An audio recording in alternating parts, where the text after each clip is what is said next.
Yeah, I'll react to that, sure.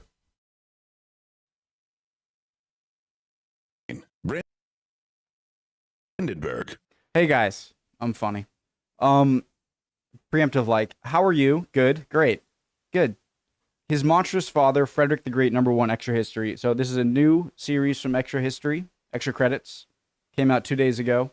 There is another extra credit series I also meant to get into. Catherine Castile? No.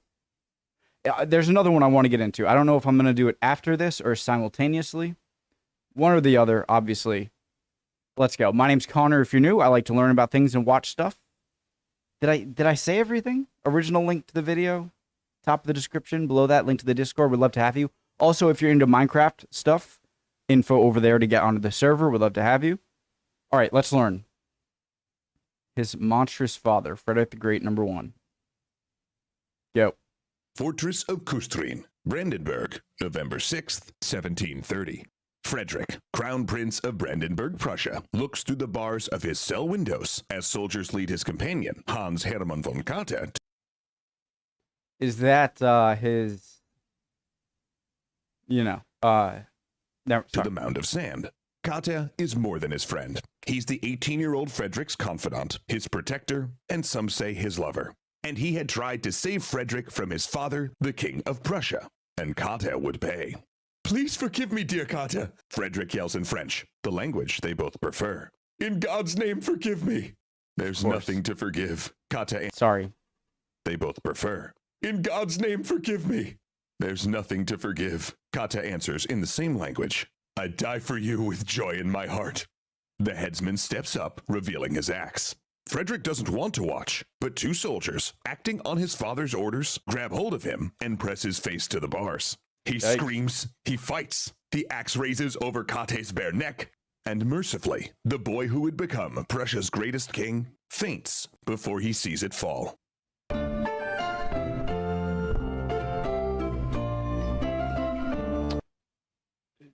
That makes me wonder, did his father think he was, or know he was gay, and so was trying to, like, shock him?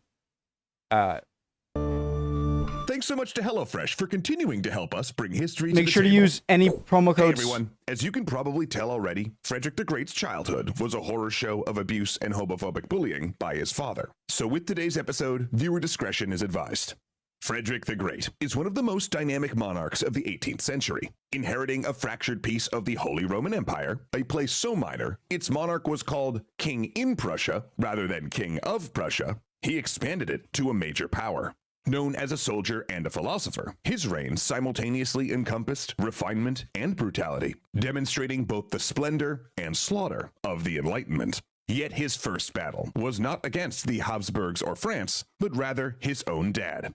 Frederick's father, Frederick William, was known as the Soldier King. Living in a sparse militaristic fashion, he despised anything he considered ostentatious or effeminate. In fact, his first act upon becoming the king in Prussia and the Elector of Brandenburg was to sell his own father's jewels, horses, and fine furnishings. While many German princes used the treasury as their personal party fund, Frederick William instead pursued a conservative economic policy, curtailing state spending and battling corruption, which was a wise thing overall, but many of the unnecessary expenses he eliminated included patronage of the arts, literature, and science. Like, he didn't just defund the Prussian Academy of Sciences, he closed it. But Frederick William did have one pet project, the army. So everything he saved, he poured into defense spending. He also created a new type of military draft, the canton system, that allowed Prussia to be able to recruit and train troops more efficiently and create civilian reservists that could be called upon. In that way, he doubled the size of the Prussian military to 76,000 men, making it the fourth largest army in Europe, roughly the same as that of France, which had 10 times Prussia's population. Oh, did this guy love the army. He dressed as a military officer, held meetings in rooms where he could watch troops drilling out his window, and in an additional extreme, drafted the tallest men in the Holy Roman Empire into a special unit of giants. In fact, Didn't France do the same thing? Like I forget the name. And that could have contributed to more of the jokes about Napoleon's height, because not only was I don't know, I've heard things like he was normal size for his time, and no, he was actually short or whatever, but standing next to super tall people all the time can't help your cause. Sorry. His council Roman Empire into a special unit of giants. In fact, his council was so full of soldiers swilling beer and smoking foot-long pipes that it was nicknamed the Tobacco Cabinet, mostly because their meeting room smelt like an airport smoking lounge. He also was prone to violent rages, which got worse as the years went on, and had several medical conditions that kept him in constant pain. In other words, Frederick William projected an air of hypermasculinity, Calvinist piety, and frugal financial habits. And naturally, he wanted his eldest Calvinism. I always fricking Calvin. It's like a form of Protestantism. Calvinism, a branch of Protestantism that follows the theology. Okay, so I was sort of right. Oh my God, where did I put it? Oh my God, here it is. Let me bring it down here. surviving son Fred and frugal financial habits. And naturally, he wanted his eldest surviving son Frederick, nicknamed Fritz, to grow up to be just like him, a hyper-virile religious soldier king, to use the great instrument of Prussian military power that he'd created. Now, the first 6 years of Fritz's life, he'd lived with his mother, and under her care, young Fritz developed what his father considered worrying habits. Fritz loved music and books. He grew incredibly close to his older sister Wilhelmina, enjoyed poetry, philosophy, opera, and learned to play the flute. Worse than that, it was the transverse flute, recently invented in France. Oh, Frederick William hated France and was known to fly into a rage if the country was even mentioned. The French, he said, were decadent and effeminate. So imagine his consternation when Fritz, who was tutored in French and German simultaneously, took to French as his first language and struggled with his native German. Okay, all right, not a big deal. The boy Frederick William reasoned just needed Join the football team now. to find the fun in war, you know? So, for his 6th birthday, he gave him a miniature arsenal of military rifles and cannons, plus a group of boys in uniform he was supposed to order around as living toy soldiers. Not a good idea. Pretty cool, eh, Fritz? Fritz? You know? Oh. It's fine, because Frederick William would soon also shape his son more directly. For as was tradition, the next year when he turned 7, the responsibility for raising and educating Fritz transferred from his mother to his father. As you can imagine, all studies of music, philosophy, and poetry were promptly shut down. The prince would instead now have a grueling, regimented schedule of Latin, religious studies, ancient classics, modern political history, and military subjects, conducted largely by military officers. But even there, Fritz found allies. His Latin tutor was sympathetic to his clearly bright charge, and not only procured him a flute, but helped him amass a secret library of 3,000 books covering poetry, Enlightenment philosophy, and art. Fritz also visited a nearby court in Saxony, which gave him a glimpse of a freer life than he'd had. Yet as Frederick grew into a teenager, Frederick William became increasingly furious over his heir, who he considered effeminate, incompetent, and irreligious, as it was A nerd. increasingly clear that Fritz was an agnostic. So he responded with a campaign of abuse. Frederick William berated his son, screaming at him in front of soldiers. He burned books and artwork he found, and assaulted him in public. He would strike young Frederick for sleeping in and being late for drill, or for being unsure on horseback. Once, he beat him with a cane for wearing a pair of gloves when it was cold. "If I had disgraced my father so," he once told Fritz, "I would have killed myself." Then, when Fritz was 16 and formed an intimate relationship with one of his father's pages, Frederick William had the young man sent to a border posting and beat his son again, calling him a sodomite.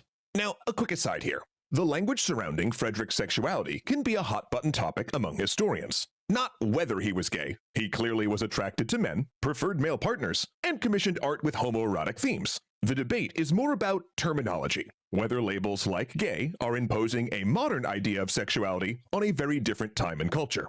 But let's be honest, in history, it's already common to use a ton of terms like feudalism or democracy to describe things that existed but didn't yet have labels, and queer people existed then as they always have. So Well, I don't think there's that much reading into gay.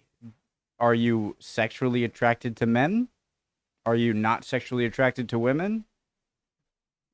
Well, then you're gay. Like, what sort of lost in translation meaning can there be, whether it's applied 100, 200, or 1,000 years ago? I mean, he's either gay or he's not, right?